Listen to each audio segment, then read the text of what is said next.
Here's your First Warn Weather Forecast First, sponsored by Anderson Collision Center. Visit driveanderson.com. Well, temperatures for the second time this month reached the 60-degree mark. We're now down to 59 here in Rockford. You're at 59 in Freeport, still at 62 in Sterling, 58 in Rochelle, and 55 our current temperature in Janesville. Gorgeous evening out there as we hold on to a mostly clear sky, but as the sun sets, that will allow our temperature to drop down into the 30s. Now, we may see a few clouds try to work in here late tonight and throughout the day tomorrow. Otherwise, just look for that beautiful evening, comfortable too, down into the low 30s tomorrow. 60s again tomorrow afternoon, 70s with some wind and then the potential for some thunderstorms. I'll time that out for you in the First Warn forecast a little later. A verdict in the trial of a Winnebago County mother accused of subjecting her kids to medical treatments they didn't need. Plus, the Red Cross needs volunteers to help with an upcoming event, how you can sound the alarm on fire safety. And hundreds of middle schoolers get a look at local career options, the event helping students pick a pathway in high school. Live from WTVO 17, this is Eyewitness News at 5. Good evening, I'm Mimi Murphy. Thanks for being here. Wendell is off tonight. Tonight at 5, after years of delays, the trial of a Winnebago mom accused of medically abusing her kids comes to a close. Digital reporter Jim Haggerty was in court when the verdict was read. In August of 2018, the Winnebago County Sheriff's Police began an investigation after a report was made regarding the potential abuse of 2 children. It's been almost 7 years since authorities announced charges against Winnebago residents Kathryn and Christopher Williams. On Wednesday, after a bench trial that spanned more than a year, Kathryn was convicted of 4 counts of aggravated battery of a child, 2 counts of reckless conduct, and 2 counts of child endangerment. On the 31st of August 2018, our detectives executed the warrant along with MD1, again, Mercy doctors, and took the kids into protective custody. Kathryn and Christopher Williams were initially charged with 24 felonies, including attempted murder of their children, then 13 and 11. Prosecutors alleged that for almost a decade, they subjected them to medical procedures they did not need. Abuse comes in many forms. All charges against Christopher Williams have long been dismissed. Defense attorney Shelton Green maintains that the same should have been done with allegations against Kathryn. They have a wonderful theory about medical child abuse and how it can occur. And it probably does, but not in this case. Judge Deborah Schaefer's verdict was based largely on the testimony of 2 doctors, who both told the court that they found evidence of medical child abuse. They just went on their theory, and they explained the theory without trying to find any facts or look and see if the facts contradicted their theory. Green told the court Wednesday he expects to file post-trial motions asking Schaefer to reconsider her verdict. It's standard in all cases where there's a guilty finding, there's a post-trial motion, and the defendant gets the opportunity to point out to the court any errors that they believe happened. It's more common in a jury trial. That was Jim Haggerty reporting. Kathryn Williams faces a minimum of 12 years in prison. Eyewitness News is committed to supporting survivors of all forms of abuse. We have a list of resources here in our community. Go to our website, mystateline.com, and find the Stateline Strong tab. A Rockford man's arrested after police say he caused the death of a 15-year-old boy. 34-year-old Matthew Alexander is charged with drug-induced homicide. Last July, officers responded to Van Wee Avenue for reports of an overdose death. According to court documents, the teen victim's phone contained texts about purchasing drugs from Alexander. An autopsy revealed the victim died of a drug overdose. Alexander was booked into the Winnebago County Jail yesterday. A father and son face weapon charges after a traffic stop last night. 42-year-old Randy Bray Sr. and 23-year-old Randy Bray Jr. were arrested by Rockford Police's Scope team after officers say they found a weapon during a vehicle search near Broadway and 9th Street. Both are charged with aggravated unlawful possession and unlawful use of a weapon by a felon. Bray Sr. is also charged with unlawful possession by a repeat felony offender. They were both booked into the Winnebago County Jail. The The American Red Cross is getting ready to install more than 400 smoke alarms in Rockford. Eyewitness News reporter Tyler Sorensen talked with the Red Cross about the event. Tyler, what'd you learn? Well, Mimi, the event is called Sound the Alarm, with the goal to install 400 smoke alarms in just one day. The biggest need the Red Cross has is volunteers. With them needing around 80 people in total, volunteers will get trained and prepared to set up smoke detectors in the community. With Rockford Fire also telling me that this event is coming at a perfect time, since the event will be putting a spotlight on something that is getting worse every year. It's almost at the epidemic level how many people don't have the kind of smoke detectors they need. I couldn't give you an exact number, but it's very common for people to have either improperly installed smoke detectors, expired batteries, old smoke detectors. The Sound the Alarm event will be held on March 22nd, and if you are looking to volunteer, you can find a link to that on this story on mystateline.com. Mimi. All right, thanks, Tyler. If you bought an Illinois lottery ticket in Roscoe this week, you may want to check your numbers. The lottery announced a winning Lucky Day Lotto ticket with a $500,000 jackpot was purchased at the Schnucks on Hononegah Road Monday. The winner has a year to claim the prize. The Schnucks location will receive 1% of the prize amount, or $5,000. A career expo for State Line middle schoolers was held in Loves Park today. Career Education Associates of North Central Illinois held its Pathway Project Career Fair at Mercy Health Sports Court 2. Close to 1,000 students from across the state line were in attendance. They were given the opportunity to meet local business owners and explore possible career paths for them to pursue in the future. High schoolers were also at the event, able to showcase their capstone projects to potential employers. We've encouraged them to bring resumes, be able to talk about any certifications that they might have for employment. So we're hoping that it's an opportunity for a cycle of middle school to high school to partners, and then we'd love to hear stories of students getting hired after this event. This is the 10th Pathway Project career event. A local golf course is now open for the season. The Forest Preserves of Winnebago County announced the reopening of Atwood Golf Course earlier this week. Starting today, tee times are available from 9 a.m. to 4 p.m. Weather and course conditions could change that. One local golfer we talked to said he's excited to be out so early. I've been golfing it a long time, yeah, but I just recently retired, so I'm going to golf the heck out of it. Atwood's Golf Shop opened for business yesterday and will be staffed from 9 to 4. Anyone interested in scheduling a tee time can call the shop for a reservation. Canada and the European Union respond to President Trump's tariffs coming up. How their retaliation could impact the U.S. and global economies.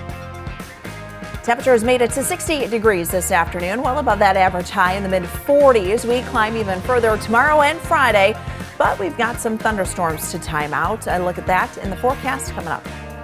You're watching Eyewitness News, your home team, with Mimi Murphy, Wendell Edwards, Sports Director Scott Lever, and Chief Meteorologist Candace King.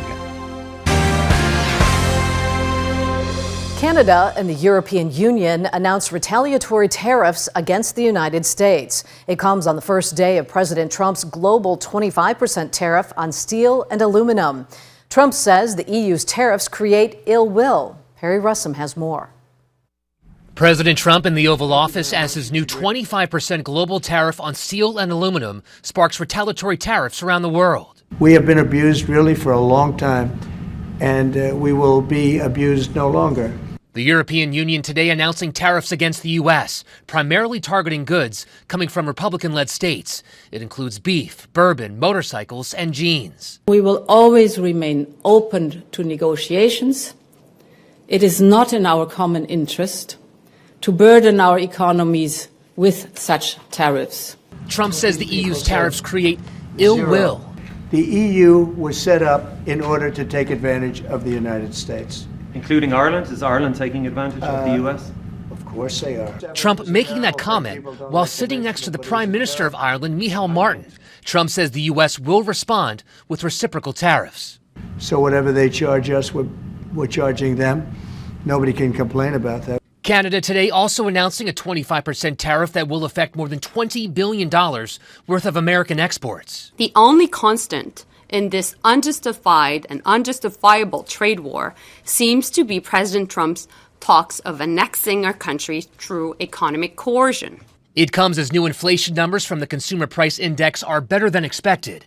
Egg prices are still a major outlier. Prices are up nearly 60% from 1 year ago, up 10% from 1 month ago.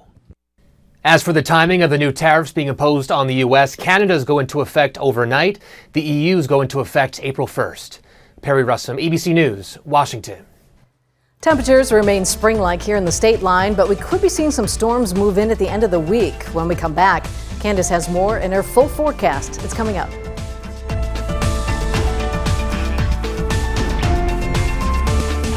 Now, your First Warn weather forecast from Chief Meteorologist Candace King. Well, it has been a gorgeous Wednesday afternoon. Our temperatures climbing back close to 60. In fact, we reached that 60-degree mark here in Rockford. We're now down to 59. Same thing in Freeport, 62 in Sterling, 55 now in Janesville, and 54 beautiful degrees out in Poplar Grove. We've got plenty of sunshine out there, just a few higher level clouds kind of working through. We can see that on our Mercell SkyTrack camera here on the northeast end of Rockford, but a gorgeous evening to be had. Hopefully you're able to make the most of it. If you weren't able to get out today, tomorrow will be a repeat, maybe just a little more cloud cover late into the afternoon. Temperatures, however, will be a good handful of degrees warmer than where we were today. And while we've got quiet conditions across much of the country, the exception an area of low pressure passing down to the south, so some isolated severe thunderstorms stretching from Texas to Louisiana here later tonight. Our focus shifts out to the west as our next storm system begins to take shape out over the Pacific. That's the one that'll impact us as we get into Friday, especially Friday evening and early overnight. We've got that risk for a couple of stronger thunderstorms, even severe thunderstorms, to move across parts of Iowa, Illinois, same thing into Wisconsin. Slightly higher risk for that severe threat just to the south of us, but it is something we'll keep an eye on as we get into Friday afternoon. So what does this look like for us? Well, no problems tomorrow. Beautiful day for our Thursday, back up to 65. We may see a little more cloud cover work in once we get into Thursday night into Friday. That's because warm front to the south right now quickly lifts to the north. It brings in a little moisture with it. So with that, we might see some cloud cover early Friday. But Friday, the daylight hours are going to be dry. The downfall to that, it will be windy. And so you've got this strong southerly wind coming in. Temperatures will be in the 70s, but it'll be offset a little bit by that wind. So that'll be the one thing we have to watch for Friday afternoon. Thunderstorms, the anticipation for these to rapidly develop out to the west from Iowa down to Missouri, kind of in this linear structure. If we do see these storms form in this kind of linear structure fashion, then the risk of those and the chance of those holding together slightly higher as they move over the Mississippi River. Notice as they do approach the area, we're getting closer to that 9-10 o'clock time frame. Instability isn't the highest at that point. And during the day on Friday, there's a little shallow layer of dry air just above the surface. So with the strong winds, it's a possibility we could mix down that drier air, which will cut down on the moisture we have for those storms to play into going into Friday night. But given those scenarios, the stronger winds aloft may be able to offset that. So what our threat really going into Friday night, if we see that line hold together, would be a strong wind potential. If it really holds together, then that isolated tornado threat would be there. I think that's on the lower end, but it's not completely off the table going into Friday evening. Wind will then really start to ramp up once that system passes through. So when we look at this more on a local level, dry again Friday, warm Friday afternoon. Here comes that line of thunderstorms, 9-10 o'clock, working into the parts of northwest Illinois and then spreading east as we get closer to the midnight hour. Those are quickly out of here, but the wind will really start to ramp up as we get into Saturday. So 35-40 mile per hour wind gusts outside of any thunderstorms Friday, 45 to 50 potentially on Saturday. Brief drop in temperatures, but then warming again briefly into early next week. All right, thanks, Candace. Scott's next with sports. He'll tell us about the state line's biggest high school all-star basketball game coming up. The players we might see take the court.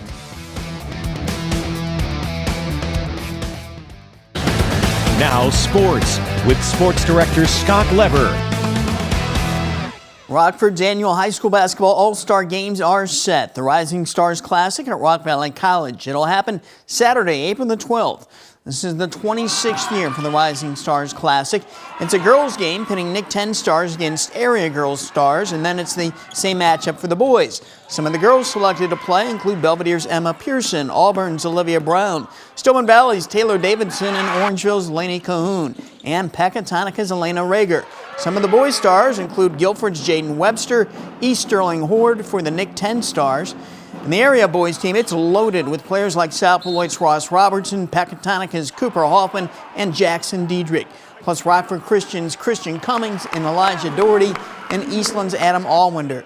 You can find complete rosters and more information about the games on our website, mystateline.com. The Big Ten men's basketball tournament is underway in Indianapolis. Northwestern got by Minnesota today, 72-64. The Wildcats face Wisconsin tomorrow. Iowa and Ohio State are just underway in their game. The winner of that one will face the Illini tomorrow evening. The Illini are the number 7 seed. They go into the tournament with some momentum after big wins against Purdue and Michigan to finish the regular season.